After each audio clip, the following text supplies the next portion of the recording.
दोस्तों, वीडियो शुरू होने से पहले प्लीज चैनल को सब्सक्राइब कर दीजिए क्योंकि आज की कहानी दिल हिला देने वाली है। कहानी की शुरुआत होती है पिसीमा के एक घमंडी और गलत फैसले से। अपने अहंकार और सत्ता के नशे में पिसीमा पारो से तलाक ले लेती है। पिसीमा को लगता है पारो जैसी सीधी और खामोश बहू उसके काम की नहीं। पिसीमा सोचती है मैं पोल्टू की दूसरी शादी करवा दूंगी, नई बीवी आएगी, पोल्टू का ज्यादा ख्याल रखेगी और इस घर में मेरी हुकूमत हमेशा चलेगी। लेकिन दोस्तों, यहीं पर सीमा सबसे बड़ी गलती कर बैठती है। दूसरी शादी होती है, घर में नई बहू आती है, चेहरे पर मुस्कान लेकिन दिल में जहर। धीरे धीरे नई बीवी अपना असली रंग दिखाने लगती है।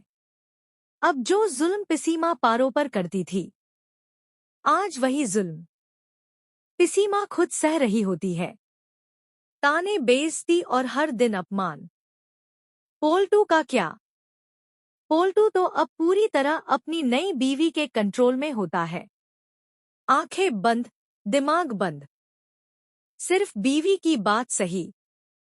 जब भी पिसीमा पोल्टू को सच बताने की कोशिश करती है, पोल्टू गुस्से में कहता है, बस करो माँ, तुम हमेशा मेरी बीवी के खिलाफ बोलती रहती हो।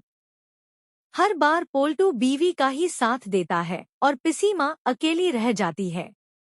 रात के सन्नाटे में पिसीमा अकेले बैठकर रोती है। उसे याद आती है पारो का सब्र, पारो पारो का प्यार, पारो की खामोशी। पिसीमा के दिल से आवाज आती है, काश मैंने पारो के साथ ऐसा ना किया होता।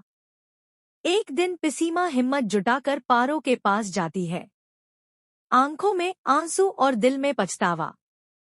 पिसीमा कहती है, पारो, मैंने तुम्हें बहुत सताया, अपने गुनाहों की माफी मांगने आई हूँ।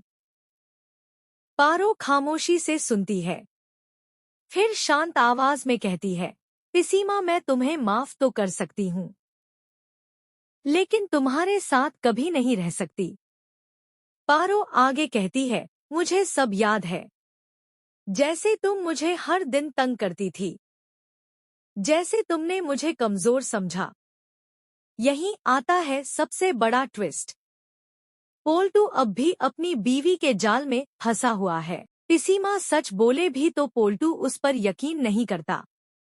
अब सवाल यह है दोस्तों, क्या पोल्टू को कभी सच दिखाई देगा?